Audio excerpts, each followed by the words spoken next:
Hello, crafty friends. My name is Jessica, and welcome back to my channel. Today, I have a card for you using one of my ink blended panels from my Color Blend series, and I'll pop a link up in the corner to take you to that video, and some simple die cutting along with these reverse sentiments from Simon Says Stamp.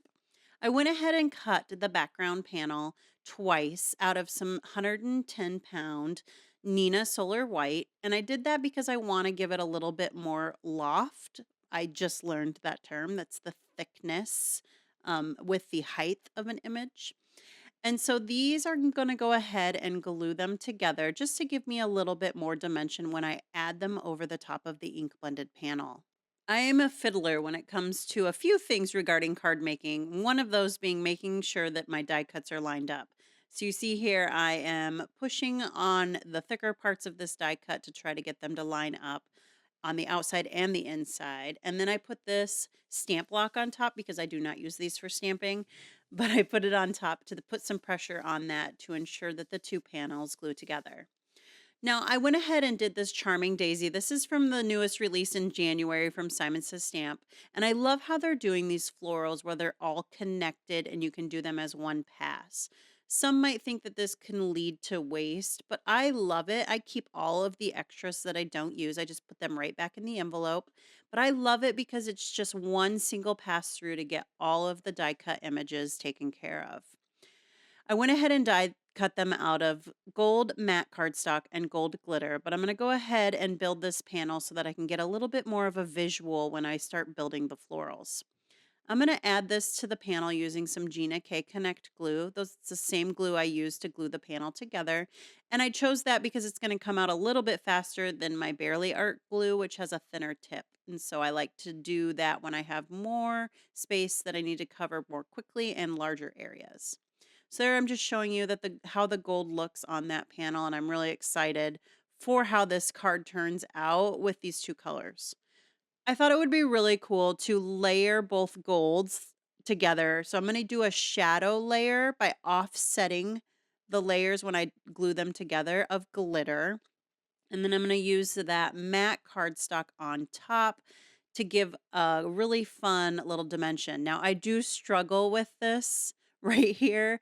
I think it's because the glitter cardstock and the glue, I didn't put enough glue down, but it's hard because these are thinner die cuts or they're smaller. And so I was having a hard time getting the two to adhere together. And it's because that glue is seeping down into that glitter cardstock and it's not giving me enough on top of the glitter to adhere to the matte cardstock. So I struggle with this. You're going to see it in real time, or at least, sped up just a little bit. But I did leave it in just to show that, not everything is flower and sunshines when you're building cards. Sometimes you do struggle with some of these mundane things that you wouldn't think that you would. I'm using that stamp block also to put pressure on these two in hopes that we can get these cardstocks to lay together. Since I was having such a hard time, I thought this would be the best way to do it. It ends up working. I love how these two golds play together. They're very similar in tone, just one being shiny and one being super glittery shiny. But I love the effect it gives by offsetting it slightly. You could use any color and you could use regular cardstock. I do like to do sometimes a black offset layer behind my die cut and to give it that illusion of a shadow, like a true shadow versus this glitter shadow. And I really love the look that it gives. Now, this is probably the one I struggle with the most. And then also when I adhere the leaf to the stem, there's not a lot of room to glue those two things together. And because I'm adding in the extra weight, it makes it a little bit more challenging. And you'll see that when we get to that point. Just wanted to show you here. I absolutely love how that turned out. So beautiful. No, I know I didn't take the time to do the ink blending in this video, but with my color blend series, I am accumulating a lot of backgrounds. And so this was one from my Dew, Mist, and Raindrop trio. I do believe that was series number 3. And I thought I would just go ahead and use it. So one, I could use it up, but also just to make a little bit of a shorter video and to show how you can use these panels. I absolutely love how this white die cut sits on top of this very vibrant background. Absolutely stunning. I could have left it with this and just added a really fun die cut sentiment, but I loved this floral from the recent release and I hadn't used it yet. So I thought this was going to be the perfect opportunity to go ahead and get it used. Now we're going to go ahead and build the floral, and I apologize. I meant to pull that envelope down so that you could see it while we build it. It gives a really good reference for us on building this floral. While I tend to buy every single floral die cut that Simon Says Stamp makes, this one held a special place in my heart.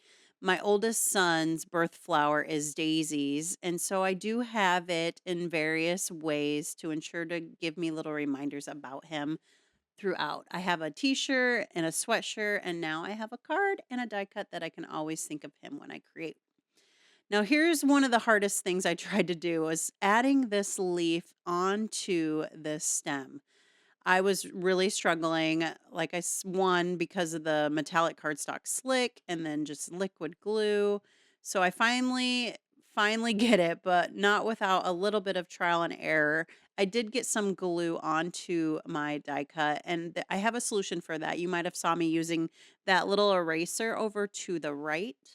You can use the lighter gray side to gently buff dried glue off, or you can also use a rubber eraser, which mine has mysteriously disappeared. But you can use either one to gently remove glue that has dried onto the metallic cardstock. And the rubber eraser does a little bit better, but this one worked in a pinch to get it off. Sometimes this one will dull the shine, and so you need to be careful. Now we're at the point where we're going to go ahead and build the card. Just a little quick clean with that eraser like I had mentioned, and then we're going to get glue in. So I'm just doing a little bit of fiddling. If you've been around, you know I like to do that. I like to really take my time and make sure that I'm lining things up where it feels like it's the best place for it. Now I'm using some of the foam squares that have the higher loft from Simon Says Stamp. I just recently learned that, like I said, from Amy at Prairie Paper and Ink. These foam squares are some of my favorite. I do love the thickness of them, but they also sell thinner ones or less lofty ones. And so it's nice to have an array of these items in your craft room to ensure that you're creating different dimensions and more playfulness during card making. Now we're back at it using those stamp blocks for some pressure. What's a tool in your craft room that was a totally different purpose, but you use it for something else? For sure, my stamp blocks get more use as pressure tools than they do actually inking up stamps. Now, occasionally I will use them, but it is very rare and far between. I did go ahead and add some more foam squares to the back of that daisy, and then we're just doing a little line up and using my tweezers. These are reverse tweezers to ensure that I get it placed exactly where I want it.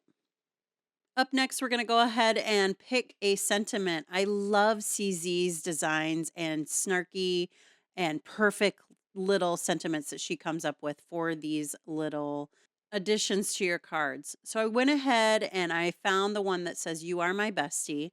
I am lucky enough to have besties that live close to me and besties that are far away, both in the crafting world and not. So, this was the perfect sentiment to go ahead and put on this card to ensure that I have a card ready to go when my bestie needs to hear from me. This is one of my favorite tricks. I love to use a marker on these reverse sentiments to cover up the white. See, here's the difference. You can see the white border versus when you ink it up, it doesn't have that white border. And it's just another way to make your card seem more complete. I wanted to pop this sentiment up, so I'm using some Darice foam squares. I do not believe these are currently available on the market anymore, but I'm sure there are other ones out there. I know I have waffle flower ones and Studio Cadia. So there are some options out there to replace the Darice ones that are no longer available, or at least that I am unable to find. So I just picked my card up here so I can visually see where I want to put it. I bounced around the card until I landed right there and I enjoyed it. Now we're just going to add some extra little touches to this card with some black gloss jewels. These jewels are from Lucy's cards, but she's no longer selling embellishments anymore. So I did link in the description box below a link to Pretty Pink Posh, who has an alternative to these glossy black jewels. And that's going to wrap the card up today. I would love it if you had an opportunity to shop with me, that you use my affiliate links below. And if you have any questions or concerns, I'd love to hear from you. And if not, please leave me a comment on how much you love this card. I appreciate you being here. Take care.